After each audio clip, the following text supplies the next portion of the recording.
This is the Bema Podcast with Marty Solomon. I'm his co-host, Brent Billings. Today we are joining Qohelet and Josh Bossé to reflect on the tension of human evil and the problem of desire. Yes, indeed.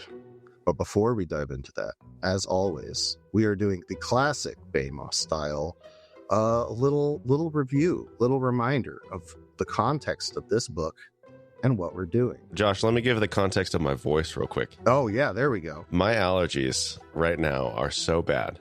Last night, I went on a walk, and while I was out, my Face ID could not recognize me. That is a new... Wow. That is a new level for me. Wow. So That's brutal. If my voice sounds a little weird, my face is like twice the size that it feels like it should be right now. I'm just so puffy and weird. And so anyway. If anybody's followed Bema for 9 seasons or whatever it is that we're in, they could probably, it'd be a fun game to see if you could identify what time of the year is it based on Brent Billings' voice. Sniffles, winter, allergies, spring. You just you could gauge where we're at based on how Brent sounds. Yeah, it's a little deceptive with our recording schedule. We're about 2 months ahead right now because you're getting ready to go on the Wild Wild West tour, Marty. Yeah, yep. So many people listening to this will have already met you by the time they hear this. Wild world. All right, well, Josh Bossé needs to take us on our little Bema review. Oh, yeah. So this book is Qohelet. It is a book of philosophy, but not standard Western philosophy. It's not abstract. Some of the topics might fit into our ideas of abstract, but Qohelet is not approaching them from an abstract point of view. She's approaching them from a materially grounded, an earthly perspective, and one that is also coming from a human perspective. In fact, if we wanted to be very anachronistic, we might even say that this is a materialistic, humanistic approach to how to live our lives biblically. Sounds like it comes fresh out of the academy. Good description, Josh. Nice job. Yeah, thank you. So we have to remember, as always, the metaphors and images here are not just pretty descriptions to help the visual learners grasp onto it. They are the core of Qohelet's rational mode. And similarly, when we are trying to wrap our head around where Qohelet is going, it can often be confusing if we just think of what she's saying as these propositions that she is trying to prove and move forward. That is not the case. Qohelet, like we said, what was it, back in episode 0? We're more interested in questions here. We want the tension laid out for us. That's what we're going to be really feasting on, is not, resolutions to answers, but new questions that challenge us, that we have to wrestle with long after we close the book. That is Qohelet's goal, I would say. Well stated. So with that in mind, we're diving into chapter 6. And for those eagle-eared listeners who remember chapter 3, where we had chapter 1 and 2 exploring two sides of the tension of time and us being finite humans stuck in time, a time that's bigger than we can even fit in our heads. Chapter 3 was kind of the synthesis of that. It tied those two things together, but also brought out new tensions, new questions, new avenues to explore, and really a new way for Qohelet to explore wisdom, which is kind of her purpose for this book.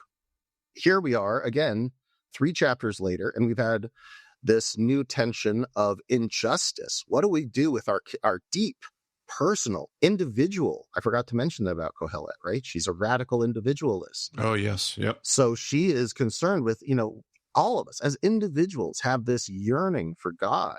And yet, how do we understand that with all the rampant injustice that we see everywhere, even in the places that should be the holiest, the most righteous, the most just? Those are often places where not only do we see injustice and unrighteousness, but fully fledged evil. How do we wrestle with that? What do we do?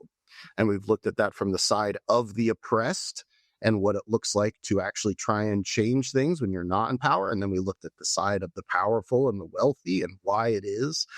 I guess in Bema language, we would say empire reasserts itself seemingly automatically.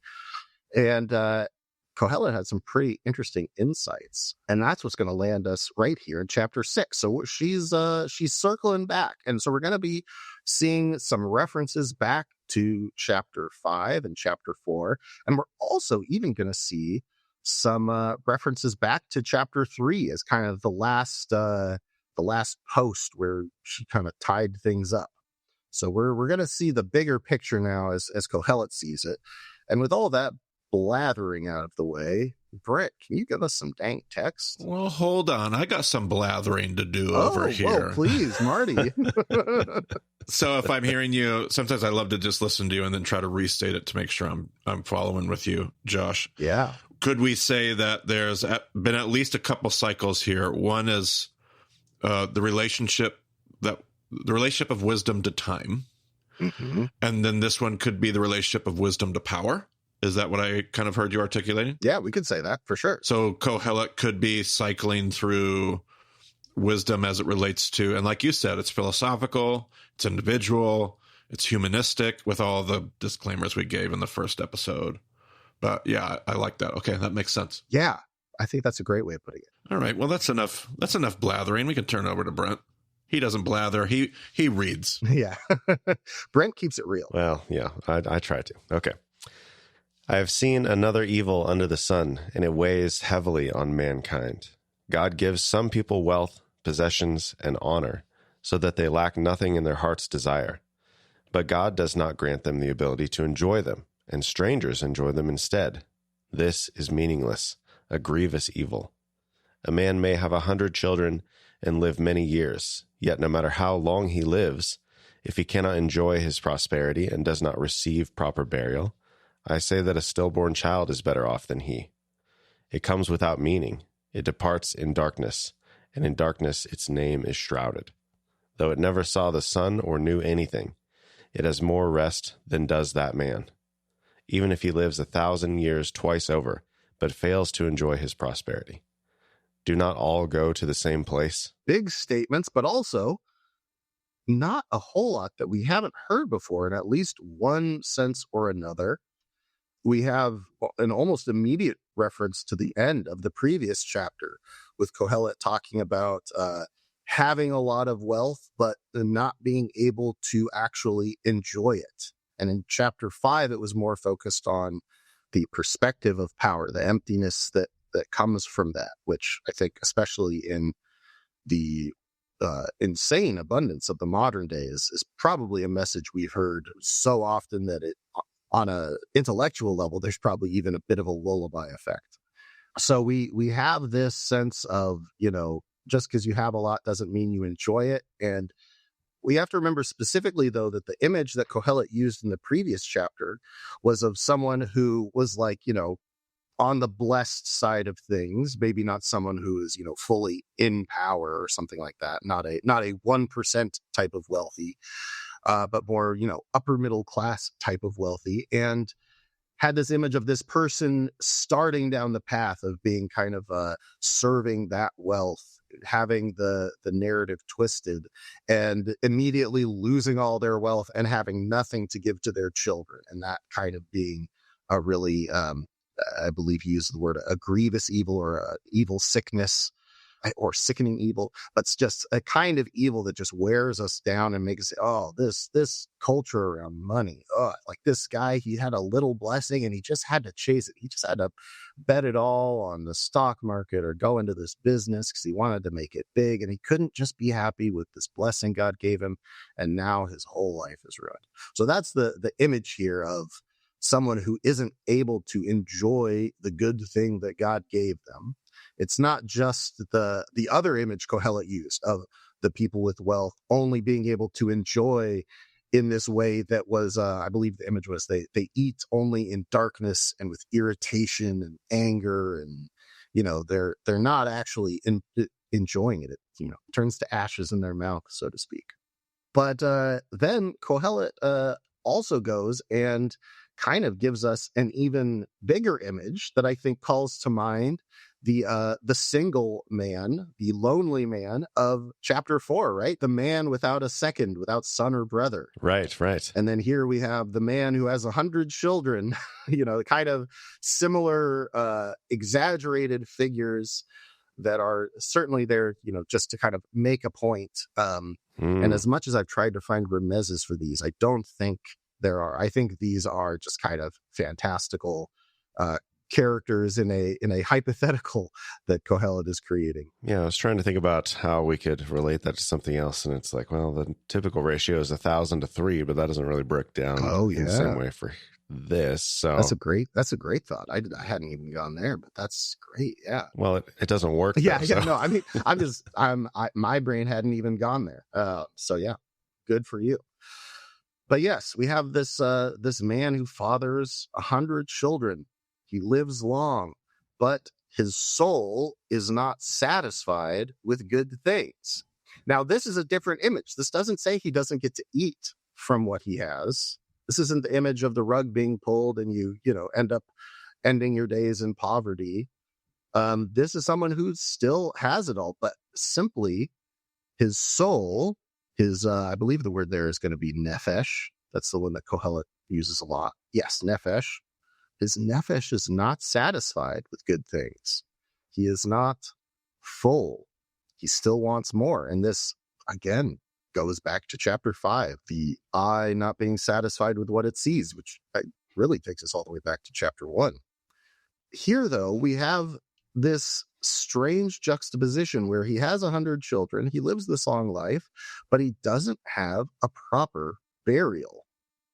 What do we make of this? That's a bit strange, right? You'd think that someone with that many children, with this big of a bait of, he doesn't get buried properly? Well, my brain is unfortunately in another conversation, Josh. Maybe it will be serendipitous. There's another Bema group out in the land of the Wild Wild West tour. We've been texting back and forth about the conversation about Rivka and Rebecca. Oh, yes. Whose death is never recorded. There's just no mention of it. And there's this rabbinic conversation about where it kind of is indirectly showing up in the text and why. But the large rabbinical conversation, the rabbis say, well, it's because this person was over here, that person was dead, this person was missing, that there's this big family, but there's nobody there to bury her, speaking to the, they were using the word dysfunction, but I think it was taking the conversation away from where the rabbis intended. The family is not walking the path as God would have them. And because the family is not walking in righteousness, there's nobody there. So you might have 100 kids, but and still not, that's where my brain, that's where my brain is. I love that because I think that ties in really well with the previous sentence of the soul not being satisfied. Yes, there is a sense of I'm still having to go out and seek adventure and travel around. I'm still looking for something. I haven't found the thing that satisfied me, so I have to be buried on the side of a road because nothing could satisfy me. I love that element here, and that definitely ties into not walking the path for sure. Although that idea of walking the path is really not something that Qohelet, what's the word I want to use? She really doesn't reference that the same way she doesn't really talk about partnership with God. Which is kind of odd. I've noticed that before. You'd expect that to show up as it shows up in so much other wisdom literature and just never really employed here in Qohelet. And also, one thing that I keep coming back to as well is that Qohelet has this kind of knack for being almost prophetic in the way that she is so provocative. It isn't wisdom literature that's just supposed to pave the way for building your life in a wise way. It's meant to provoke us regarding these bigger questions. And when she does talk about God in a way that I would say substantially is similar to partnership, she's talking about we don't really know what God's up to. What is God up to? What is the ultimate purpose? Right. And in this case, talking about someone who is never satisfied, who can't enjoy the thing that God gave them, I think this certainly is an image of that. So I don't think that's a wrong way to take this, translating it into the context of partnership with God. But yeah, this idea of someone who has it all but isn't content, and I love using that idea of traveling, of like having to go, like you can't even settle down and just enjoy the land that God has given you. We could even maybe parlay that into like a wandering in the desert image or going into exile. Like you can't just enjoy the land God gave you, the land God blessed you with, these 100 children that you have. You can't just sit and be like, hey, I'm going to raise my family. You're out doing other stuff. You're making deals. You're traveling here and there. And so you end up dying on the road and you don't even get a good burial. Okay. So Josh, I think I can actually back up what you're just saying. Ooh. The NET kind of flips it around in the way they translate it. And they say, even if he lives a long, long time, but cannot enjoy his prosperity, even if he were to live forever. So they kind of translate a slightly different way. But then there's a note on it that says, the Hebrew just says he has no burial. Ooh. It's not about proper burial. Okay. Or living forever. It literally says he has no burial. Oh. So what if that's what it is? He has all of these children. He's living this long time, but he can't just sit down and enjoy it all. He's on the road. He's trying to go make a deal. He gets robbed or whatever, and he literally has no burial at all. He's just left for dead on the side of the road, maybe thrown down into a canyon. Nobody even knows he's there. Yeah. Oh my gosh. I also just noticed something else. The words here are in the feminine. Oh. Well, that's just juicy. So maybe Qohelet is reflecting on herself and saying, oh, why can't I just enjoy all this stuff God's given me? Wow. Oh, no. And that also connects very well to the potential Rivka. Absolutely. That's what I was thinking. Yep. That's where my brain was going, was she can see herself in these other stories potentially. Yeah. Yeah, because it's Kavura Hayata. There's no... And yeah, it's exactly as you say, Brent. It doesn't say not a proper burial. It says no burial. Yeah. So, and that's even because, I mean, even when like Rivka is like, she is given a burial, not the traditional burial where you let the corpse fully decay and then collect the bones. Like that's the full proper burial. This seems like maybe there is not even anything covering this person's corpse. Like, are they, like, what a contrast. They have 100 children, but they're out on the road, perhaps totally alone in like a story of the Samaritan. Like maybe they're just lying on the side of the road, set upon by thieves. Yeah, well, I think you're conflating two stories, and I love it, actually, Josh. I think you're thinking Rachel when you're talking about Rivka. Oh my gosh, I was thinking about Rachel. But that's exactly to your point. Like, this whole family, Jacob, always on the run. Like he's literally the perfect picture and example of what it feels like you're talking about here. Never able to stop. Does have, like, think about the story of the family in Bereshit, Genesis. You've got, like, Jacob's the one where you're like, man, how many kids is this family going to have? He's the one with 100 kids. Like, he's the one and his mom goes through her own lack of a burial, kind of, whatever. But then his wife, his favorite wife, goes through her own lack of a burial, all because when you're on the go, when you can't settle down because you're whatever. Yeah. I love it. That's great. So this is contrasted here in Qohelet with a miscarriage, which comes in Hevel and goes into darkness.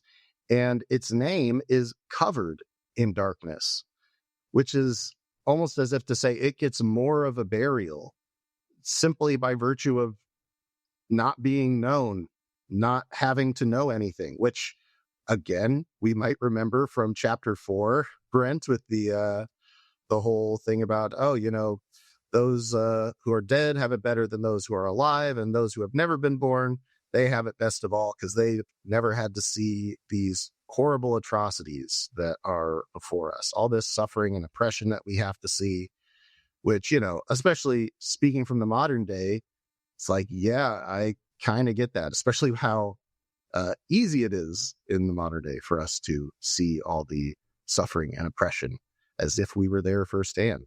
This is Qohelet stitching these two things together. We have the wealth and power side of that tension and the oppression side of that tension. And Qohelet is kind of stitching them together in this very deft way. But let's see where she takes it. Because right now, this just feels like it is continuing the line of argument in a way that I would say probably feels just rather logical and straightforward to us. Right. So this we have this image of the miscarriage that is given more of a burial than this person with this massive family, and we can assume some level of wealth. This miscarriage has not seen the sun. It does not know it yet, but it is better off than that man. And again, like even that darkness, having not seen the sun, I feel like with Qohelet and the use of the sun as this kind of boundary between heaven and earth, like we're all under the sun, and this baby has not had to see what life is like under the sun, and therefore it can't even be said to be worse off than this guy who has wasted this beautiful blessing that God has given him. And then we return to the image of the man in verse 6. Even if he lives 1,000 years twice, 1,000 years twice over, like this is such a massive exaggeration, right? Like this is bigger than Genesis 5 numbers, right? Like this is longer than Methuselah lived by more than double. But if he does not see a good thing, everyone goes to the same place. What really was the difference here? Again, kind of returning to this, another phrase that Qohelet has used, talking about enjoying what God has given us, to see good things, which I find a really interesting and potent image because it's so, to me at least, so clearly reflects Genesis 1, where continually it's that God sees that it's good over and over and over again. Sure. Right. And this also reminds me of, the chapter we looked at, Marty, chapter 2, where it's, compares Qohelet's desire for a legacy and the human desire for legacy with God's desire to create something. And this question of how is it going to turn out? But God, at least in Genesis 1, sees the good in it. This person can't see any good. So this is literally like the person in chapter 5 who is working for the whip. Like they're not able to see anything good, to the point where they almost start, we might say, doing the anti-story, partnering against God. Certainly not living in harmony with the creation God made. Certainly not someone who knows how to rest well. Qohelet, of course, ends it, do not all go to one and the same place, which again might remind us of the end of chapter 3. So we have a lot of things kind of re-emphasizing what we have already seen. Any thoughts so far? Is there anything new that's jumping out here? Man, I'm at a loss for words today as well with you, Josh. She's employing this literary device of like, we keep circling back to the same. There's this effort and futility, which is what she's obviously trying to reinforce. Like, look at it from this way, look at it from this way, look at it from this way. The answer isn't in circumstances. The answer isn't, it just keeps circling back to the same dark. I mean, this is dark wisdom. This is dark humor. And I don't mean humor like haha comedy funny. I mean, just mean like there's a darkness to this. This is all destined to the same place. That's what it just feels like listening, thinking all the way back to chapter 2, thinking of your last episodes. Like this just keeps hitting the same spot over and over again. Yeah, and that's a great point. Like literarily, Qohelet is so good at making us feel like everything she said in chapter 1 about like everything keeps turning and coming back to the same point and nothing is new under the sun. And like you really get that feeling. And it is it's another element that I think kind of adds to maybe not the lullaby effect, but it kind of makes her rationale maybe not secretive, but fly under the radar a little bit. So one thing that I would emphasize here is that, we started by talking about this guy who isn't able to eat from his wealth. But this second image, starting in verse 3 of the 2,000-year-old man with 100 kids, yada, yada.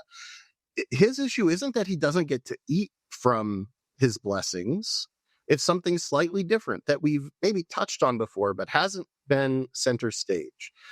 This guy's problem is that he is never satisfied. It's exactly what you just said a second ago, Marty, of, it's not circumstances. This guy is born on the right side of the injustice problem. Right. We aren't even being told that he is like actively perpetuating injustice, but similar to the previous chapter, what we saw was that the root of that perpetuation of injustice is needing to have more, and that at some place, where is it easiest to get more from? Well, from the people who have less power than you. Because the people who are more powerful than you, they're trying to squeeze a little extra bit of juice out of you, so you got to squeeze the guy below you, and on down the line. So this person is someone who is almost like the person in the previous chapter who Qohelet for the first time uses an image of someone who works for the wind, not shepherding the wind, but is their labor, their struggle is almost in service of the wind, of this chaotic, uncontrollable circumstances of life that can change at a moment's notice. And so we have here someone who is so blessed in this, cartoonishly crazy way, but he isn't satisfied with anything. That we can have all the blessings in the world, but still it is not satisfying to our soul. With that in mind, as long as Brent doesn't have any incredible thoughts before we move on, well, let's move on to the next couple verses. Everyone's toil is for their mouth, yet their appetite is never satisfied. What advantage have the wise over fools? What do the poor gain by knowing how to conduct themselves before others? Better what the eye sees than the roving of the appetite.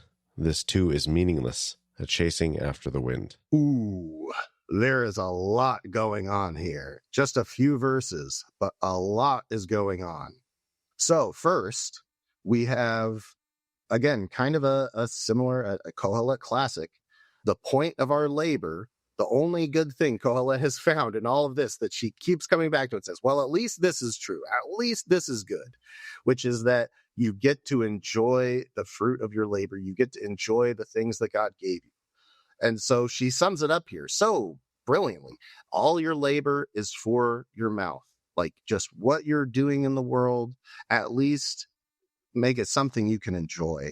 Yet his appetite, or literally his soul, his nephesh, is not full.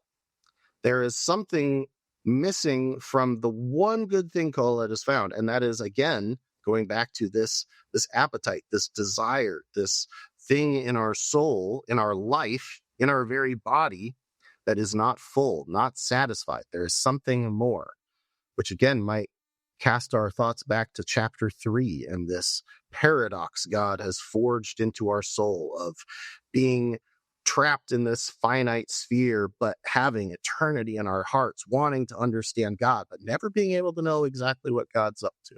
And then I'm going to throw out here that this is actually, this chunk here, I think, is kind of chiastic. Verse 7, which we just looked at, and verse 9, we have Qohelet talking about desire. And in the center, we have kind of a very deft analysis of all the tension that Qohelet has already worked through. So on the one side, we have labor is for your mouth, but your appetite isn't satisfied. If we jump to verse 9, what the eye sees is better than what the soul, the nephesh, desires. Or I think your translation put it differently, Brent, the roving of the appetite. The literal translation here is what the soul, what the nephesh walks after. So your eye sees something and we want it. That's where desire begins. You desire something that you can get a glimpse of. And then you walk after it. And it's never as good as what you saw. You thought it would look this way, but it was not that great. The grass is always greener. Then Qohelet concludes, this is Hevel and shepherding the wind. But what lies in the center here? We get some really classic Qohelet.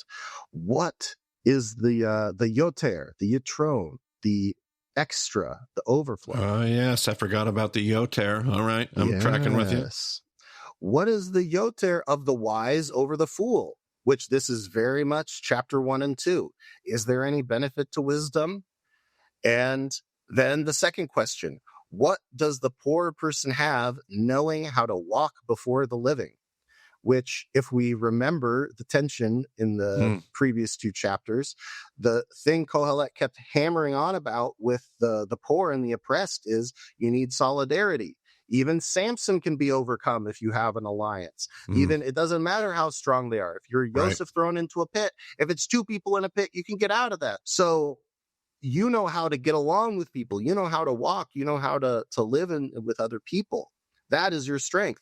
And the question to both of these is, these are the things that Qohelet has looked at and had an answer. Qohelet looked at wisdom and foolishness and said, yeah, wisdom is better than foolishness, like, light is to darkness, like being able to see versus being blind. Like there's a clear advantage. And the same thing with is there anything that the poor can do? Yeah, knowing how to walk, how to live with each other, that is what helps those who are being oppressed overcome their circumstances and liberate and find a way to change things.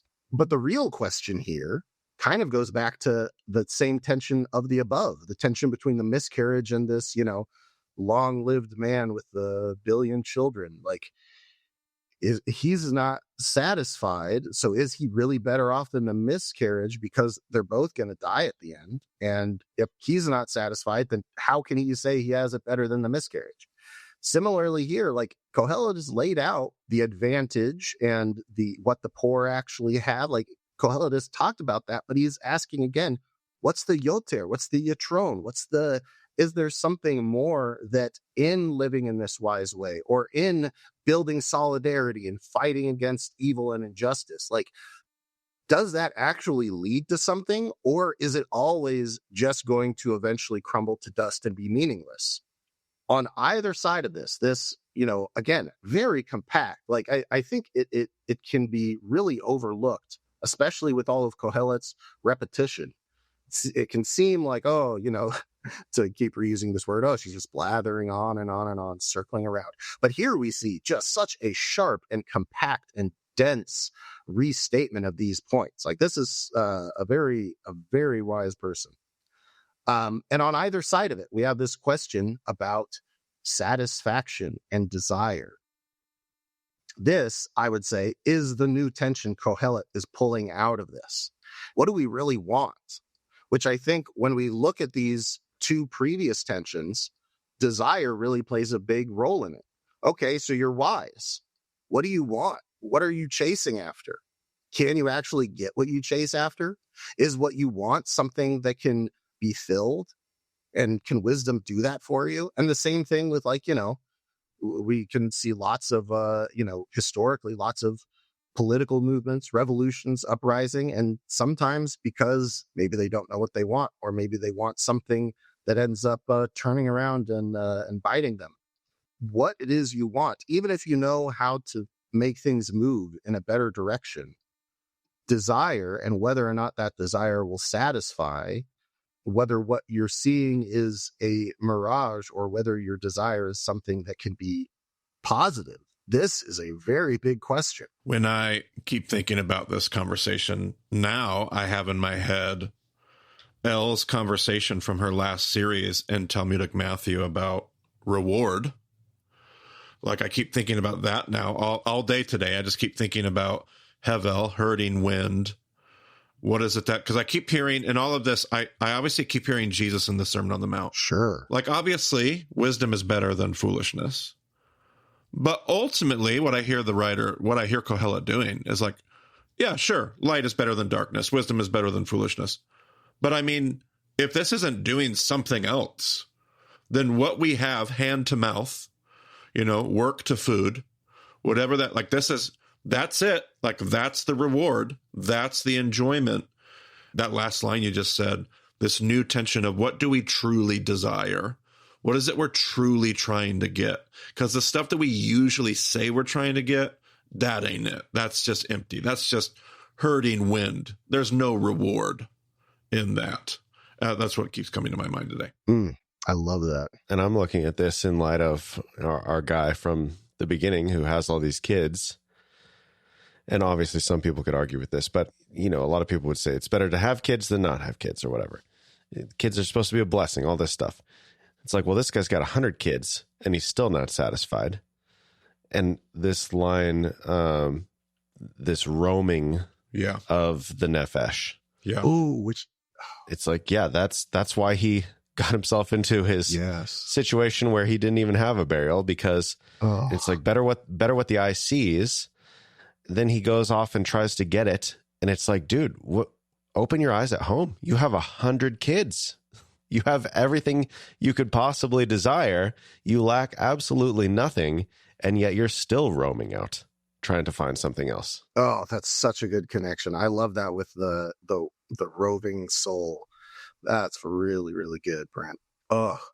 Well, so we're going to have, similar to, I think, how it's chapter 3 is structured, if I'm remembering correctly, is we're going to have another little repetition of this structure here at the end, with verse 10 through 12 of somewhat loose chiastic structures. Why don't we read that and see how these two things interplay? Whatever exists has already been named, and what humanity is has been known. No one can contend with someone who is stronger. The more the words, the less the meaning. And how does that profit anyone? For who knows what is good for a person in life during the few and meaningless days they pass through like a shadow? Who can tell them what will happen under the sun after they are gone? Oh, here we go again. The past and the future. Full circle. Around and around we go. What now? There's a couple things in here I want to point out. First of all, so we have some interesting things. Whatever exists has already been named. That's an interesting way to put it, right? That feels very Genesis-y. Yes, certainly. Genesis 2, naming animals, Adam knowing Eve, maybe? I don't know. Absolutely. And I would ask a question tied with this past and future tension. Who gets to name whom? Who named you, Marty? Well, my parents named the person with authority, the person over. Typically, would be how it's described anyway. I'm debating that all as I'm answering this on the spot. But yeah. Right. What's named, the name of things happens from, we talked about how you just referenced it, Adam naming everyone, including Chava. And it is known what man is, which I think is a really a weird thing to say. But in light of, I would even say, philosophy in general, I love this statement.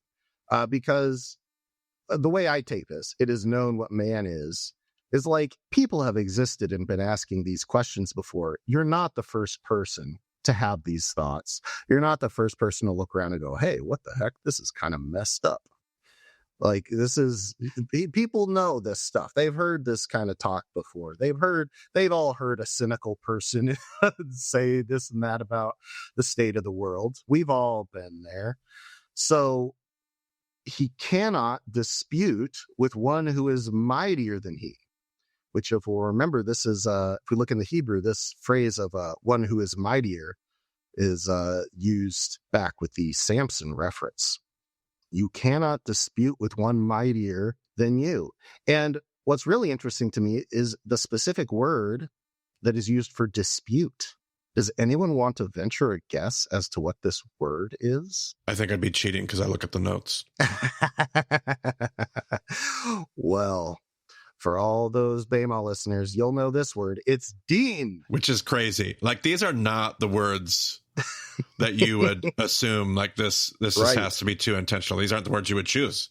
Yeah. Unless you're choosing them intentionally to make other connections. Yes. Now, I had a hard time finding a good remez for this, but I think it makes such good sense on a Peshat level that I'm not even bothered about it. Although if someone finds a remez to it, I'd love to hear it. It does, but yes, exactly as you said, Marty, these are way too specific of words. But this idea of things already exist. Life is already in motion. You can't just step in and dean society and just say, oh, this is all, we all should just start from ground zero. Like, that is just it. Circumstances exist as they are. Yep. That is the power of the past. The power of the past is your present context right now. Yep. You cannot change the fact that that is the present context. You can shape how that context changes as it moves into the future, and it will change regardless. But we can all try and affect how it changes. And maybe we might think at this point in the book that that's a little bit like herding the wind. And that might be part of the point of this book. But that is why the tension of the past is such an obstacle. And I want us to think about this because, it's very easy for us to say, we often say quite flippantly, like, the past is the past, can't change it. You just accept it and move on. But again, think about it in terms of your context, of our context. Every single piece of what we call our context is just the sum of everything that has happened in the past. Add it all up, it equals where we are now. And that cannot be changed. That is what makes this tension so important to look at. Because every time we bemoan our context, think about it. Think about you, the listener. Think about how often what you are frustrated about is the present context. Isn't it daily? Isn't it every day that we are frustrated by this? And that is the strong man that we cannot overcome. We cannot simply dean everything that exists. It's not possible. And then I love where Qohelet takes this. In the center of this little chiasm between past and future, there are many words which increase Hevel, which make Hevel very great. And what is the Yoter? What is the Yoter for Adam, for a human being? Is there any point to these words? She says as she writes a book. Which I don't know, Marty, you're the only one here who's written a book. Is there a feeling of that when you're writing a book? Like, does any of this, are these words going to mean anything? Is that like a regular feeling for an author, would you say? Oh, sure. Especially in the hard chapters where you're like, oh man, I feel like I'm just filling up pages just to hit my word count. Yeah. Yeah. Yes. And yeah, precisely. And the more words there are, the more we can question this. I am a classic over talker. I'm a verbal processor too. So it's very easy. I don't know if anyone who's a listener to this podcast is at all aware of this. I don't think anybody's noticed, Josh. I think we've slipped your style into the radar somehow. Okay, cool. It's been, thanks. Everyone's been hiding my problem with over talking. And I love that Qohelet is asking this, like, what is there? Are all these words doing anything? Like, having all these words can increase futility, in fact, like just talking about it. And I mean, I certainly have felt this at times. I'm sure people around me, as I multiply words, have felt this. But it can, especially in a very serious discourse where you're actually trying to move forward, especially with Qohelet style words where you just keep feeling like you're going around and around in circles. You have a thought of like, are these words just making this more meaningless, more hevel, more ephemeral? Where is the yitron, the extra, the something more to life that we're looking for?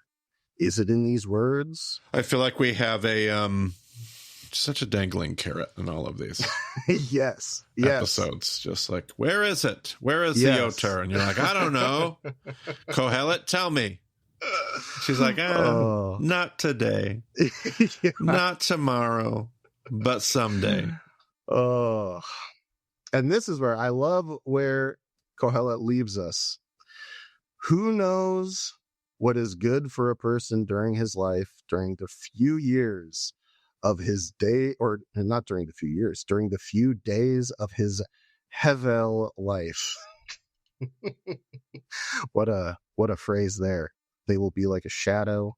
Man, actually the translation on that's kind of strange. Verse 11, as the NIV translates it, the more the words, the less the meaning. But it's literally with more words, more Hevel. So it's Rava words, Rava Hevel. So is the few in verse 12, during the few and Hevel days, is the few opposite the more of verse 11? Oh, you know what?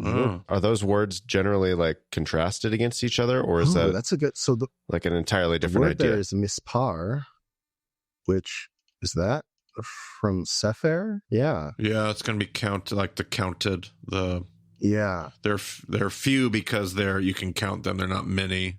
Uncountable. They're absolutely able to be counted. Yeah, and especially because that the phrase after that of he will make them like a shadow. That seems to also be probably an image of insubstantial, like it's passing, a shadow, moves across the land and disappears within the space of a day. That I honestly, even while I was writing this, I'm like, I don't really know how to use this, especially because the word for shadow can also be the word for image. Right. Yeah. So it could also be read, he will make them like an image. Honestly, it's a bit of a mystery, but with what you're pointing out, Brent, I think that's absolutely the case, that we have, I think certainly on a Peshat level, it would make sense that there's a contrast between this doubling of the word rave, which means great, many, a multitude, and these few days of a hevel life. I feel like on the Peshat level, it's the fact I get the image of shadow. The shadow's going to come and go. It moves. A day is only so long. The shadow only lasts for so long before the sun goes down. It's a limited amount of time. But the fact that word choice to make, I mean, there's more Genesis language, to make an image, like you said, on a Peshat level, it feels like that's that same counted, mispar, many, count, like limited. Yeah, perhaps there is a deeper mystical level to this. There is an entire, there is a midrash written of Qohelet specifically, Midrash Qohelet, which, to be honest, I did not find incredibly useful for this series, but who knows? Maybe there's something there. I didn't read every bit of it, but this culminates in a conclusion that's pretty straightforward. Who can declare to a person what will happen after him under the sun? Again, going back to this, no one can tell you what's going to happen next. Yep. We are again back at the problem of the future. We have the problem of the past, the power that is totally unassailable. And then here we have the unpierceable mystery of the future. And our desire to have a good future, right? That's what, isn't that what Qohelet brought up? Who knows what is good for a person during his life, during this short life? Who knows what is good? And especially with how Qohelet has just recently talked about, you can't even boil that down to, hey, how can I be successful? Because that success, it might not even be something you get to enjoy. Or maybe you get to enjoy it, but as Qohelet keeps bringing up in this chapter, maybe that isn't what you actually want. Maybe that is not what you truly desire, or maybe what you truly desire is the problem. There's this new element of what is it that we really want? And I think that the way Qohelet positions this final verse, the real question is not just what do you want in an individual sense, but this question of how can you tell someone else what's good for them in their life, right? There's also this sense of it's a mystery that isn't just you introspecting on what you want to do with your life. It's how can any of us chart a course to a good future? Is that really possible? Or is it all just luck of the dice? Is it all just in God's hands and we come right back to just enjoy what you have, I guess, as much as you can? And if God blesses you, you're blessed. And if God doesn't, then you're not. Who knows? Were you righteous enough? Were you not righteous enough? Were you evil, but God let it slide and you lived fat and happy and enjoyed everything? Or did God punish you for it? Who knows? Qohelet covers all that. This is a big question. Can the path to a good future actually be known? I've taught on this some there's this rabbinical idea. It was taught to me out of the context of Isaiah, of the behind days, talking about the future. We often translate it latter days. Mm-hmm. And there's this rabbinic idea of, it's the pagan impulse that tries to figure out, that answers this question. Can you tell the future as a pagan impulse? You can't. Only God can do that. So the best we can do is work with what we do know, which is the past and our present.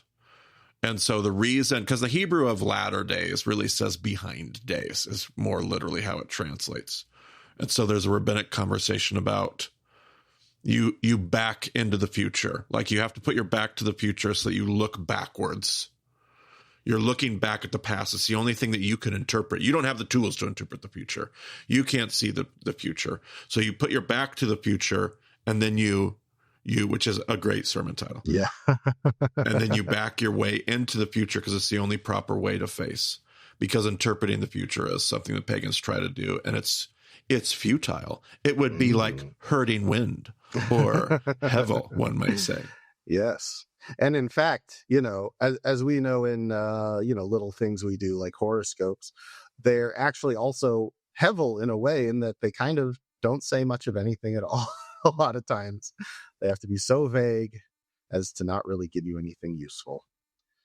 And yeah, that's where I feel too that, you know, the question here that Qohelet is asking, especially going back to the, you know, her central concern of wisdom, is where this gets really sticky for us, because there are things that we do not seeking to know the future, you know, am I going to live a long life? When am I going to die? None of those questions, but just like, hey, I want to serve God with my life.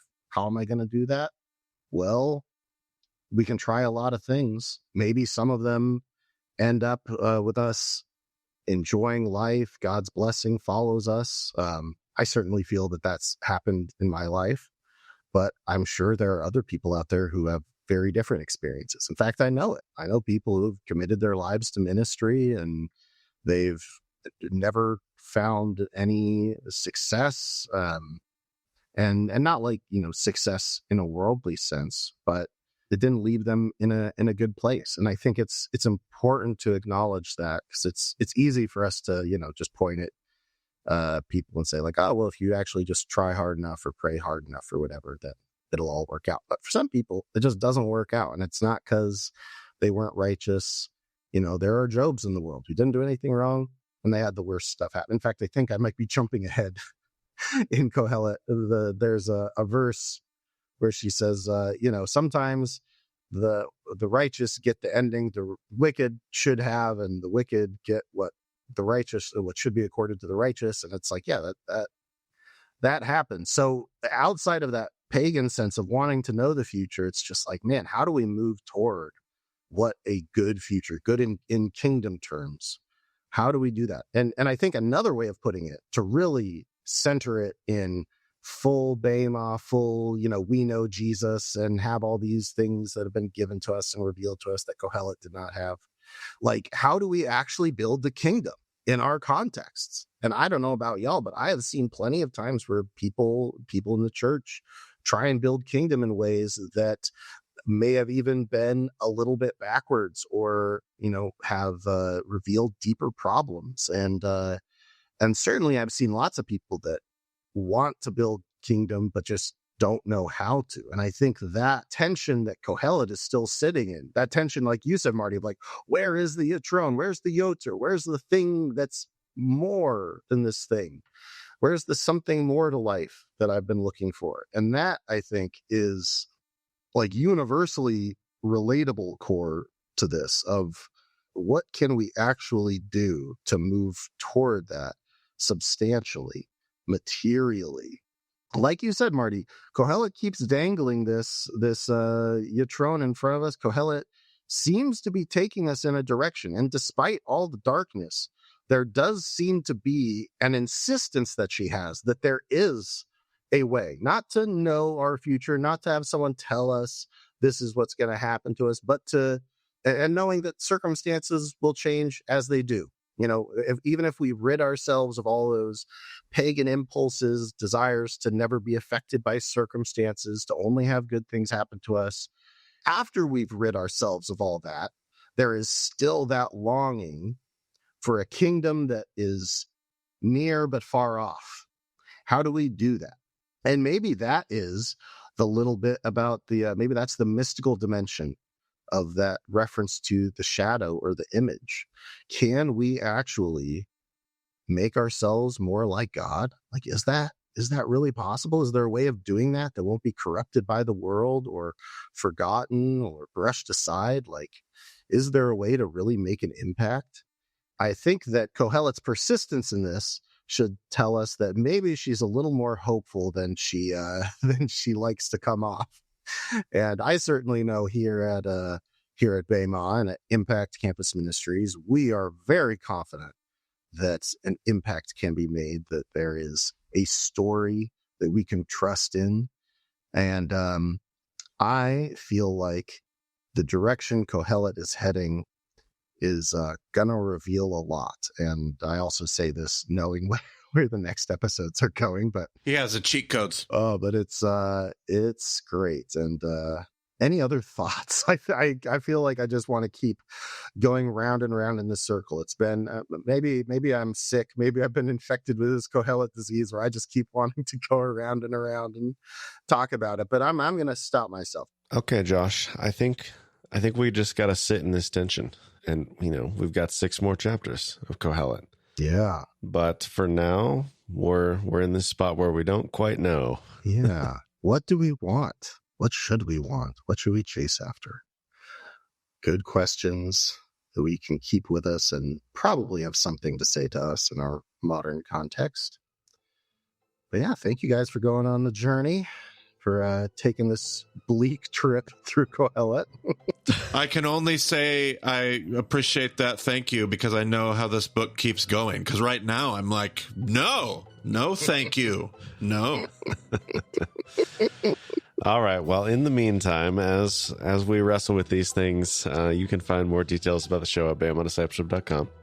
You can use the contact page if you're like, I don't know if the way you guys are reading, such and such passage or this verse or these words, I don't know, I have this different idea. If you've got some different ideas, feel free to get in touch with us and share those thoughts. We want to get the input. We want to wrestle with this together. So you're just as much a part of that. So please contribute, and thank you for joining us today on this dark part of the journey. But we'll talk to you again soon.